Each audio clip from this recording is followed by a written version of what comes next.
Hi, it's Annette at needlepointers.com. If you're like me and find full-size oven mitts bulky and awkward to use, you're going to love these pinch pot holders or mini oven mitts. These handy little oven mitts feature two pockets, one for your fingers and one for your thumb, so you can easily grab hot pot handles, lids, and casserole dishes without the extra bulk. Let me show you how to make them. What you'll need to make the mini oven mitt pot holder is round plate approximately 8 to 9 inches, piece of paper for tracing the pattern, pencil, fabric for backing, lining, and pockets, Insulbrite, batting, a sewing machine along with basic sewing supplies. Use the plate to trace a circle onto paper and cut it out to create your pattern. Use the circle pattern to cut the following pieces. One piece of fabric for the pot holder back, one piece for the lining fabric, two pieces of fabric for the hand pockets, one piece of Insulbrite, and two pieces of batting. On your work surface, layer the pieces in this order to form a quilt sandwich. The backing fabric right side down, next the Insulbrite, the batting, and the lining fabric right side up. Pin or clip these pieces together. The Insulbrite protects your hands while the batting adds softness and structure. Once you have it pinned together, we're going to go to the sewing machine and you can quilt it as desired. To quilt the piece, I'm going to just use straight line quilting. And I recommend that you use a walking foot if you have one. And I've also put on this guide so that I can stitch evenly across when I'm straight line quilting. In addition, I do lengthen my stitch slightly and then just begin to quilt your piece. Okay, I have it quilted, and as you can see, some of the Insulbrite or the batting shifted. So my recommendation is, if this happens to you, just take your scissor and trim off that excess all the way around. Next, we're going to prepare the pockets. Cut your batting in half, and for each pocket, fold one of the circles in half with wrong sides together, and then place the batting inside.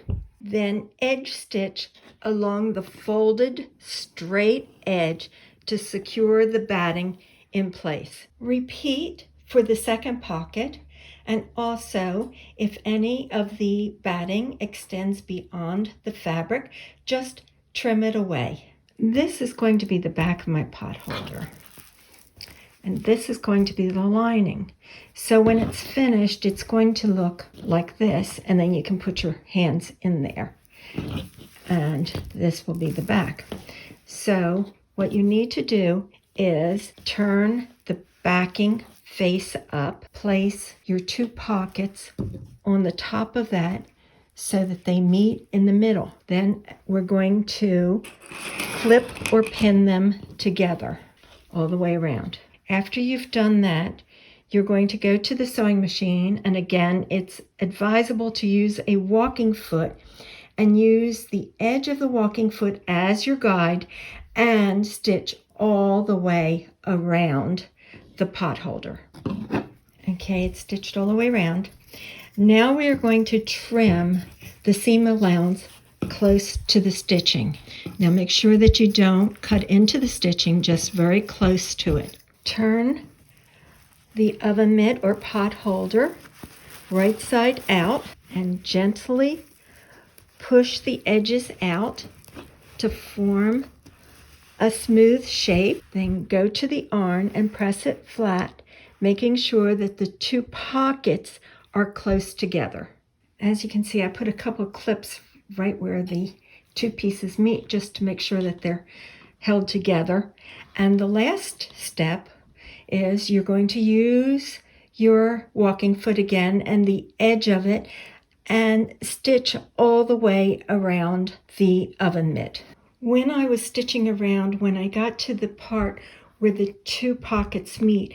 I did stitch back and forth a couple of times to reinforce that area. One thing that's really nice about these mini oven mitts is that you are enclosing the seam neatly.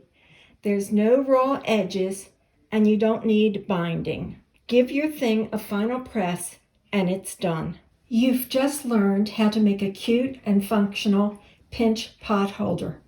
Once you've made one, you'll want to make more as gifts for friends and family, and of course, make some for yourself.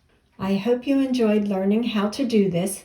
If you're not a subscriber, please subscribe to our channel so you don't miss future videos. Also, please like and share this video with family and friends.